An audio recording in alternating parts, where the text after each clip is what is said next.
그냥 이 바이크 라이프 자체를 접으려고까지 생각을 하시더라는 거죠. 그러지 마세요. 이 바이크 자체는 재밌는 겁니다. 항상 어딜 가든 사람이 문제지 그 취미생활 자체는 아무 문제가 없어요. 그럼 문화가 개선되어야 되는 거지, 너무 그렇게 상처받고 본인이 좋아하시는 이 취미생활을 그만둘 생각은 안 하셨으면 좋겠다라는 거죠.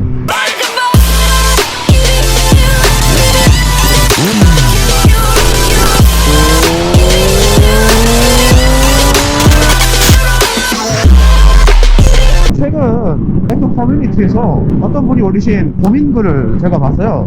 그걸 보다 보니까 남 얘기도 아닌 것 같고, 저도 처음에 바이크를 입문했을 때 거기서 오는 그런 고민들을 적어 놓으신 것 같아서 옛날 생각도 좀 나고, 어떤 얘기였냐면 이분은 지금 미드급 750cc를 타시는 분이었었어요. 동호회 생활을 하셨고요. 이제 입문이시고 얼마 타지를 않으시다 보니까 좀 같이 이제 동호회 무리를 가면 뒤처지더라는 겁니다. 그 동호회 무리에서는 본인을 좀 챙기는 듯한 그런 느낌이 많이 들지를 않았던 것 같아요. 후미에 남겨두고 제 갈 길을 가시는 그런 동호회 스타일이었던 것 같은데, 그래서 그분은 자기의 부족한 실력을 메꾸고자 바이크 교육도 들으러 가시고 원들기 연습도 하시고, 근데 이제 교육을 또 받고 오니까 이제 이분의 실력이 상승했다라고 느끼셨겠죠. 앞에 리트급들하고 같이 가는데 이분을 제일 후미에 세웠던 모양입니다. 속도를 배려하지 않으시고 앞쪽에서 좀 많이 빨리들 가셨던 것 같아요. 근데 이제 그런 게 한두 번이 아니다 보니까 계속 이분은 이제 뒤처지게 되는 거죠. 가뜩이나 맨 후미에 있으면 같은 실력이라고 하더라도 차들이 몇 대가 있다 보면 뒤쪽에서는 뒤처질 수밖에 없거든요. 가장 잘 타시는 분이 로드를 서고 그 다음에 이제 후미를 맡게 되는데, 조금 실력이 부족하신 분들을 중간중간에 배치해서 앞에서 당겨주고 뒤에서 밀어주고, 요즘에는 세나 이 통신 장비도 발달해 있고 이러다 보니까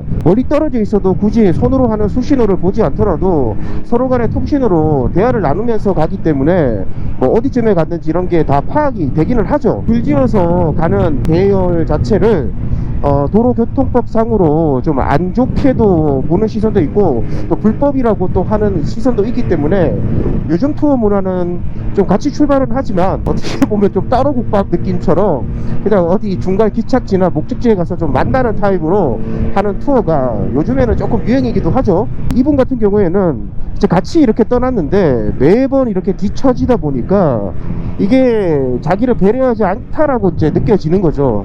그리고 이럴 거면 뭐하러 같이 투어를 사람들하고 같이 가나, 이런 불만들이 스트레스가 쌓이고 쌓여서 이제 한번 이제 터졌던 모양이에요. 보통은 아무리 이제 자율주행이라 하더라도 이 후미에서 이제 일행이 보이지 않다라고 한다면 좀 속도를 좀 줄여주거나, 아니면 다음 목적지 어디에서 가서 잠깐 쉴 테니까 그쪽에서 보자라고 어떻게 통신이든 이렇게 대화를 나누게 되죠. 이분이 속한 그 동호회 같은 경우에는 그냥 이분을 내버려두고 그냥 가신 모양이에요. 근데 이러면 안 되죠. 사실 이러면 안 돼요. 앞에 리터급들이 같이 달려도 속도가 훨씬 빠른데 뒤쪽에다가 미들급을, 그것도 네이키드였던 것 같아요, 따라올 수가 없죠. 실력이 출중해도 사실 후미에 서서 네이키드로 따라잡으려면은 어느 정도 실력적으로 커버가 가능해야, 그럴 거면 애초에 대기량이 떨어지거나 아니면 실력이 조금 부족한 팀 멤버를 투어 갈 때 같이 끼지를 말던가 어찌됐든 같이 데리고 가기로 했다라면은, 글쎄요, 제가 생각할 땐 그래요. 자기 팀원들을 끝까지 조금 챙기는 마음은 있어야 된다고 봅니다. 처음에 바이크 입문하면 일단 누구나 한 번씩은 경험은 합니다. 근데 그 경험을 해서 끝까지 동호회 생활로 바이크 생활을 유지하는 분이 계시는가 하면 불만이나 환멸을 느끼고 거기서 나와서 이제 솔로 활동을 하시는 분, 거의 이렇게 반반 이렇게 나뉘게 되죠. 그 부분에 있어서는 누가 맞다 틀리다 라고 할 수 있는 부분은 아니라고 저는 생각을 해요. 개인의 성격적인 부분도 많이 좌우를 할 거고요. 애초에 자기가 사람들하고 막 이렇게 어울릴 수 있는 사교성이 많은 분이 아니시라면은 사실 이 동호회 생활 버티기가 힘드실 겁니다. 이건 저도 경험해봐서 익히 잘 알고 있습니다. 다 똑같지는 않지만 대부분 보면 단체가 큰 단체일수록 어디로 가냐? 예를 들어서 한 50명이 있는 단체다. 그러면 그 50명이 다 이렇게 하나같이 합쳐서 같이 다니지는 않아요. 그 안에 실상을 들여다보면 다시 그 안에서 자기끼리 친한 부류가 다시 10명 내지 5명 이런 식으로 또 나뉘게 돼요.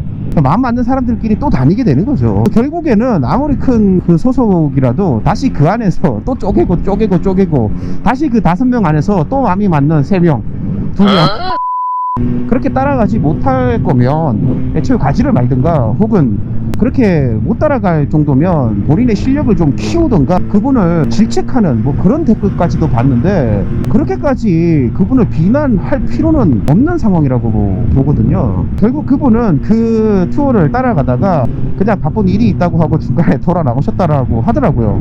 좀 잘하신 것 같아요. 무리해서 그 대회를 끝까지 따라가려고 하셨다고 한다면 오히려 안 좋은 일이 일어날 수도 있었을지 아무도 모를 일이니까요. 자기 실력에 맞게 가는 게 중요한 거죠. 그게 맞는 거죠. 오히려 팀 멤버들을 따라가려고 하다 보면 분명히 오버를 하게 됩니다. 결국 그건 사고로 이어지는 거고요. 전 그분이 정말 잘했다고 생각해요.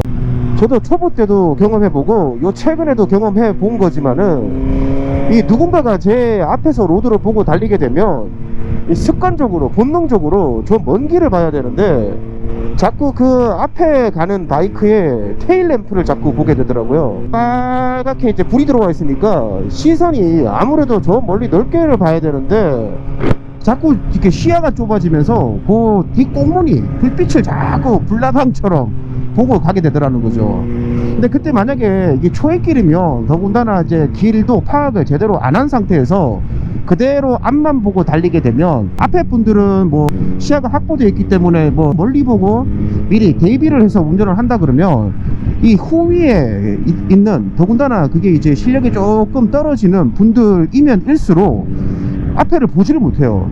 안 그래도 시야가 좁으신 분들이 맨 뒤에서 줄줄이 있는 테일램프 불빛만 자꾸 따라가게 되다 보니까 한 200m 앞은 봐야 되는데 고작 이제 몇십 미터 앞만 보고 달리게 되는 경우가 자꾸 생기는 거죠. 그러다 보면 이렇게 갑자기 어떤 코너가 나타났을 때 대비를 못하게 되는 겁니다. 광선을 넘어가게 되거나 아니면 이쪽 가드레 이 격벽 쪽을 받게 되는 거죠. 사실 초보분들은 리터급들이나 숙련자들이 많이 속한 동호회에 처음부터 나가는 거를 저는 별로 그렇게 추천을 드리지 않습니다. 솔직히 사고 일어날 확률이 더 커요.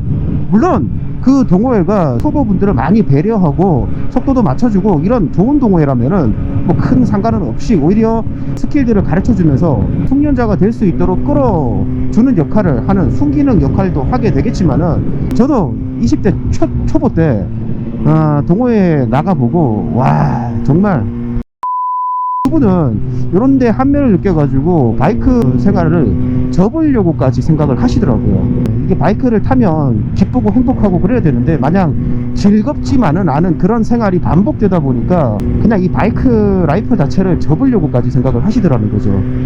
그분께 제가 드리고 싶은 말씀은 그러지 마세요. 이 바이크 자체는 재밌는 겁니다. 항상 어딜 가든 사람이 문제지 그 취미생활 자체는 아무 문제가 없어요. 그게 낚시든 바이크든 캠핑이든 그런 문화가 개선되어야 되는 거지, 너무 그렇게 상처받고 본인이 좋아하시는 이 취미생활을 그만둘 생각은 안 하셨으면 좋겠다라는 거죠. 그리고 혼자 즐기세요.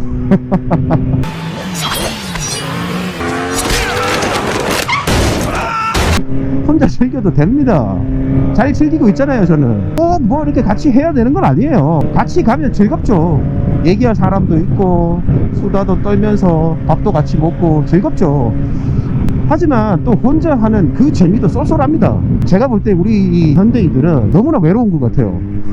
그 당시에 너무나 외롭다 보니까 주말에 이런 취미생활을 즐기는 이 시간 동안만이라도 좀 이렇게 같이 있고 이런 거를 느끼고 싶어 하는 것 같아요. 또 케이스 바이 케이스겠지만 뭐 저 같은 경우는 평상시에 너무 사람들에게 시달리기 때문에 혼자 이렇게 바이크를 타거나 낚시를 할 때는 시끌벅적한 그런 기분에서 좀 벗어나서 완전히 저 혼자만의 시간을 갖고 싶더라고요.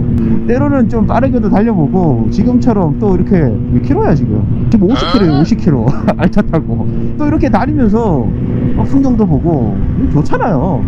뭐 이러다가 또 코너길 나타나면 한 번씩 또 혼자서도 얼마든지 즐거울 수 있습니다. 뭐 그 사람 때문에 본인이 즐거워하는 취미생활 자체를 버리려고는 안 하셨으면 좋겠어요. 있어요. 이 동호회 활동을 하시는 조금 숙련자분들 신경을 쓰고 보지 않으면 아마 좀 안 보일 수도 있어요. 그럴 때 본인들이 초짜 때를 한번 생각해 보시면서 기왕 이렇게 데리고 나가실 거면 끝까지 배려를 해 주셨으면 해요. 같이 투어를 갔는데 뒷부분에 세워놓은 같은 팀원인 비숙련자가 만약에 교통사고가 나서 크게 다치거나 생사를 달리하거나 그렇게 되면 저 같으면 저 진짜 바이크 못할 것 같아요. 제가 데리고 나간 뭐 제 구독자분들이나 제가 아는 동생들이나 앞에서 가는 저를 쫓아오려고 하다가 만약에 사고가 나서 불미스러운 일을 당했다. 방심의 가책도 그렇고 진짜 마음이 너무 아파가지고 전 그러면 바이크 못할 것 같아요. 정말 초보들은 이런 감정을 동호회에 나가서 느낄 수도 있으니까 조금 더 배려를 하는 마음을 가져주시면 어떨까. 물론 처음부터 끝까지 그 비숙련자들을 신경을 써서 처음부터 끝까지 주행을 하다 보면 너무 답답해서 아마 본인들의 라이딩을 제대로 즐기실 수가 없을 거예요. 한 번씩 뭐 이렇게 뚫려 있는 구간에서는 좀 달리다가도 많이 나오셨다. 다시 차들이 조금 있거나 이런 구간이 나오면 좀 속도를 늦추셔서 뒤에 오는 팀원들을 조금 기다려주는, 그러다가 또 앞에 뚫려 있으면 또 본인들 하고 싶은 대로 또 잠깐 타면 되죠. 처음부터 끝까지 초고속으로 투어를 일관하다 보면 아마 뒤에 오는 초보분들은 큰일이 나거나 그런 엄청난 속도로 달리는 그런 투어 문화에 아마 환멸을 느끼실 수도 있을 거예요. 조금 배려하는 그런 마음을 좀 가져주셨으면